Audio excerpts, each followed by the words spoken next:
Hello, lovely loves. Thanks for joining me today. I wanted to get on camera really quick, and I'm actually outside, and I just wanted to talk about something that just started weighing in on my heart recently, within like the past couple of hours or so. And it's just that I just found out today that a man that I briefly met was murdered. So, long story short, he worked selling windows and also as police chief. He tried to sell us windows, so we spoke with him for probably about an hour or so, and then we found out about his death recently because another man came over to sell us windows, and he told us about it in passing. So I don't really listen to the news because I know the stuff that I need to be alerted to, I'll be alerted to it. So, and that's actually the case here.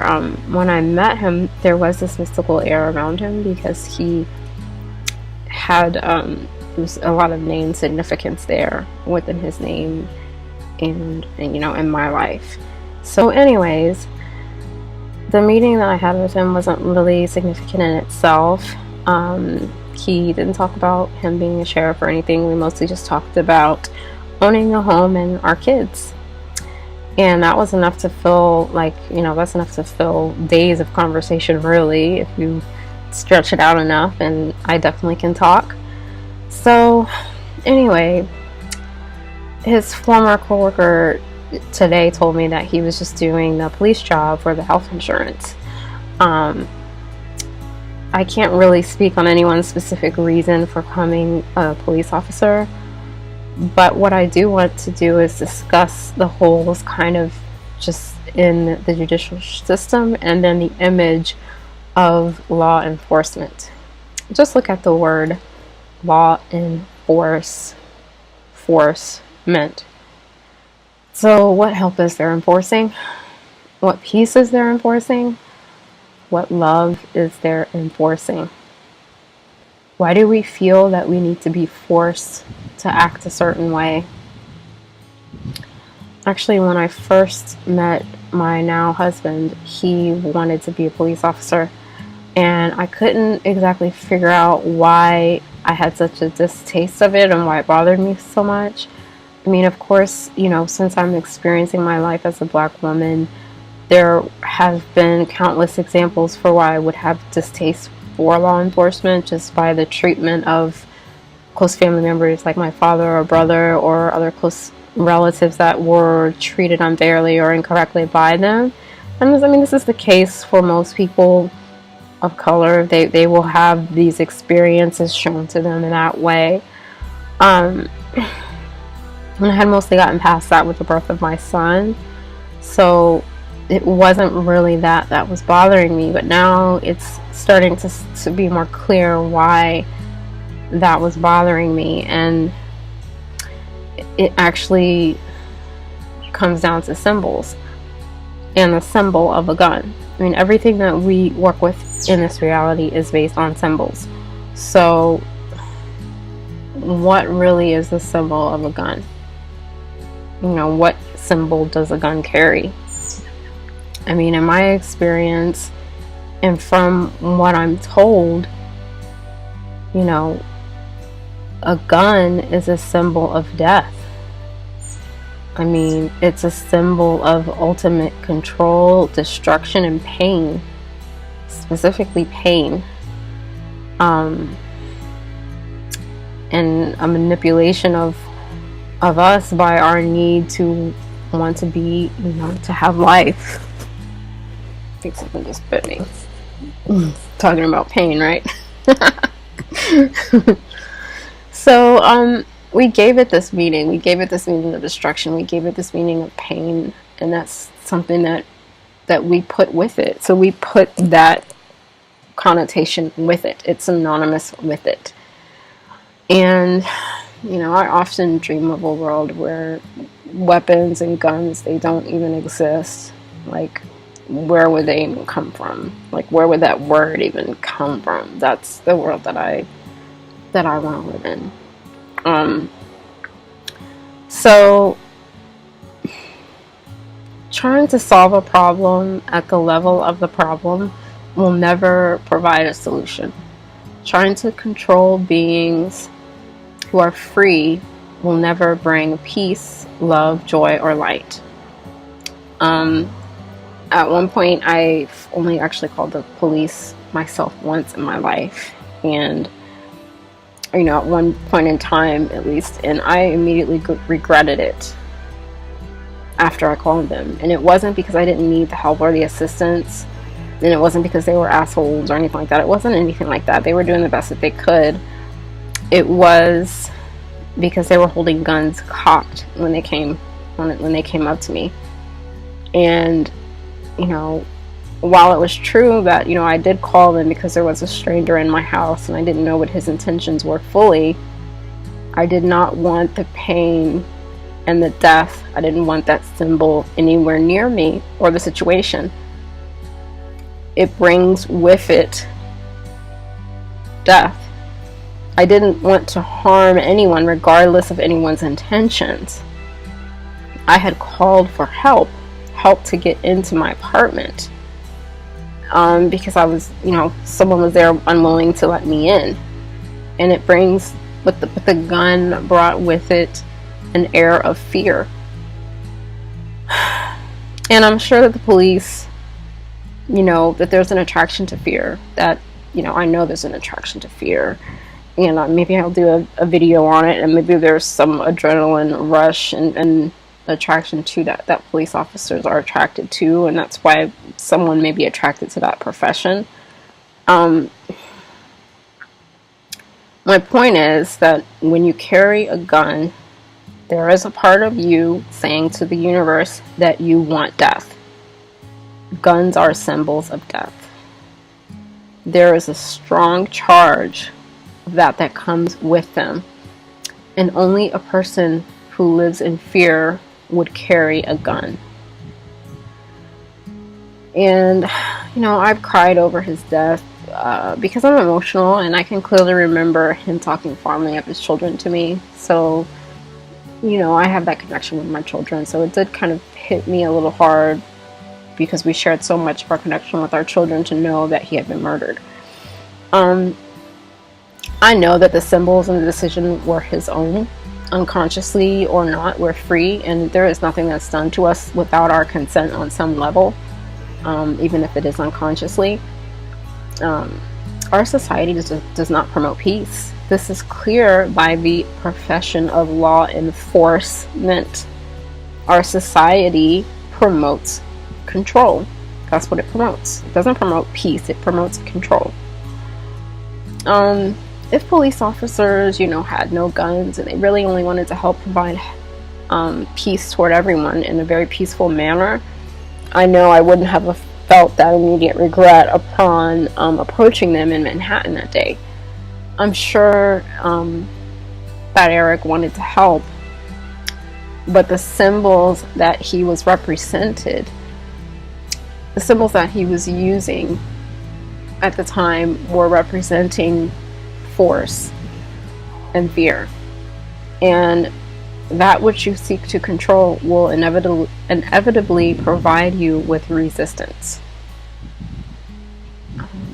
That which you seek to control will inevitably provide you with resistance. So this brings me now to the judicial system, which is the other side of the coin of the police. So the judicial system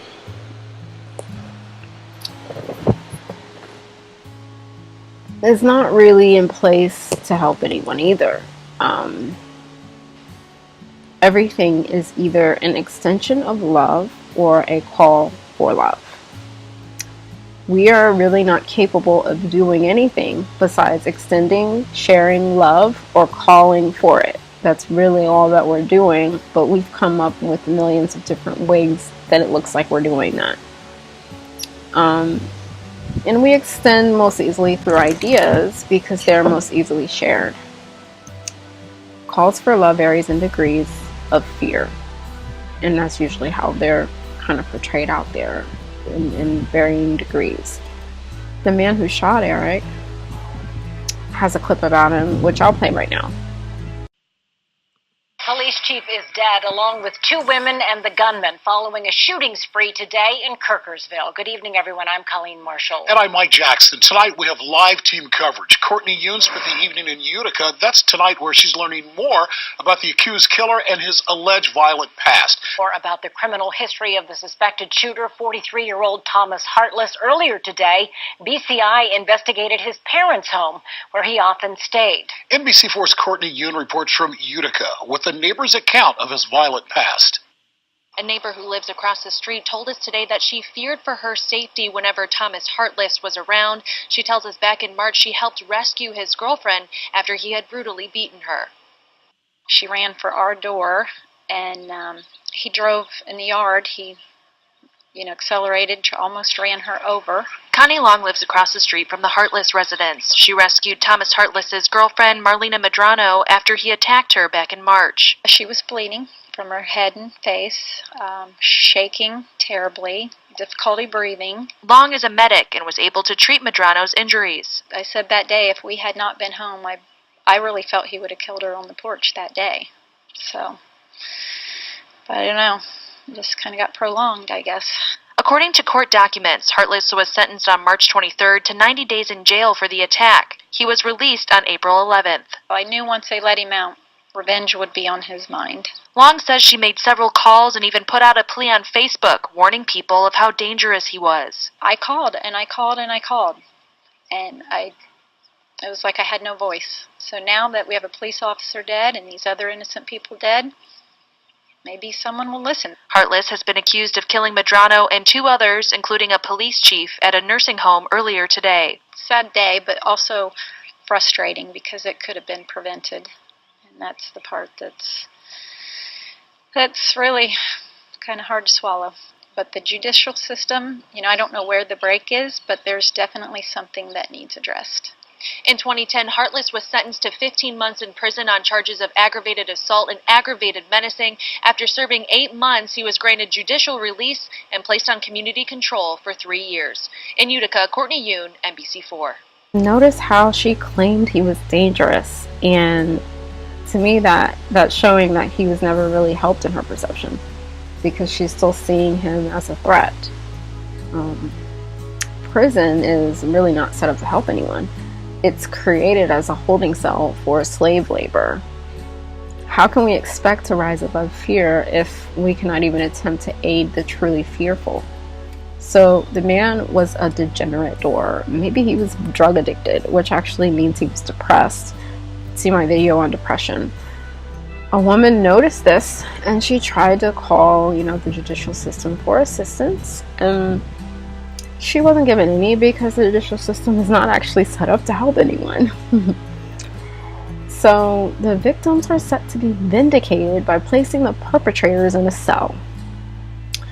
Don't you see that this is the same? Like, you cannot place someone in prison without being in prison yourself. How can we not see that love is actually being called for by both, and they both need healed? Both parties lose when healing doesn't occur. In this situation, both parties died or they transitioned out of their bodies. So how could things have changed? Well, real change occurs in our minds when we can collectively change the rings of reality around us. Will reflect that. So everything that's happening to us is a reflection of our thoughts, but they're all connected. So they're all shared. All of our thoughts are shared and connected with one another. So once we can change that and be a vehicle change of thoughts that are shared, then the rings of reality around us that are showing us little bubbles or little orbits will also change. We have to understand that controlling calls for love is not the answer. You can only meet a call for love with love, truly. This man was calling, and that's why his behavior was showing that he was in need. And this brings me to what it means to be a light bearer. We have to recognize that we have the light and love in order to give it. I can't really say what that would have looked like for this in this specific situation. I have to believe that it was actually planned for with everyone's highest good involved, because I trust that love is the most powerful force here. I don't know how, I don't know why, I don't know how it all completely works, but I know that it was carefully planned for everyone's good in some way. I trust that. These things are all shared, all of them.